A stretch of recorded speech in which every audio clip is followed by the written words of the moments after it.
Bengkel custom sepeda motor asal Bali, AMS Garage, kembali membuat gebrakan di dunia otomotif internasional dengan karya terbarunya Phoenix. Berbasis pada Royal Enfield Super Meteor 6650, motor ini adalah hasil kolaborasi AMS Garage dengan Recustom World.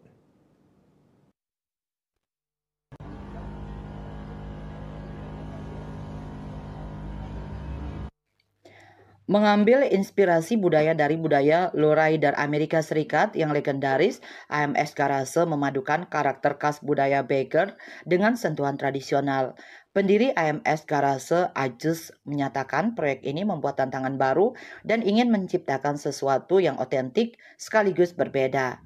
Detail pada frame dan bodywork menjadi fokus utama untuk menonjolkan keindahan kayak tradisional. Setiap tahun, 3-5 welder dari seluruh dunia dipilih untuk program ini dengan satu motor terpilih untuk dipamerkan di 7 negara dan 8 acara kostum bike show internasional. Tahun ini selain AMS Garage, nama-nama besar lain juga terpilih. Ajis berharap keberhasilan ini menjadi inspirasi bagi welder muda Bali. Perjalanannya untuk si Phoenix ini pertama kali adalah saya dipilih langsung oleh Royal Enfield Pusat di UK. Jadi setiap tahunnya mungkin ada 3 atau 5 builder dari seluruh dunia yang terpilih. Jadi waktu itu saya mencoba mengoffering karya yang biasa saya buat, yaitu konsepnya cafe racer. Jadi dari pihak mereka menolak karena bagi mereka terlalu mudah katanya bagi saya. Jadi mereka lebih men-challenge saya untuk membuat satu konsep yang benar-benar beda untuk karya-karya mereka. Jadi terciptalah tradisional beggar ini.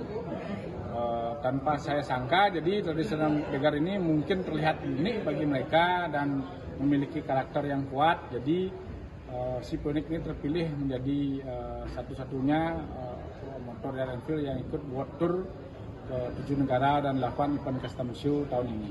Bahan aluminium itu adalah, saya sudah belajar bahan aluminium jadi dari 2009, jadi saya memang lebih menyukai bahan aluminium karena karakternya lentur dan bisa saya apresiasi kemana-mana. Jadi bisa tanpa menggunakan bahan cat atau lapisan lainnya, jadi bisa lebih menunjukkan ke skill jadi untuk pembuatan bodywork. Jadi bahan aluminiumnya semuanya bahan dari Indonesia semua, tanpa ada bahan-bahan impor. Semua dari frame, dari bodywork, semua handmade, jadi buatan sendiri, buatan tangan. Butuh berapa lama? Untuk proyek ini benar-benar kerja Rodi dari 3-4 bulan saya mengerjakan ini. Ajis berharap keberhasilan ini menjadi inspirasi bagi builder muda Bali untuk lebih percaya diri membawa karya mereka ke panggung internasional. Desak Aryani, Bali TV.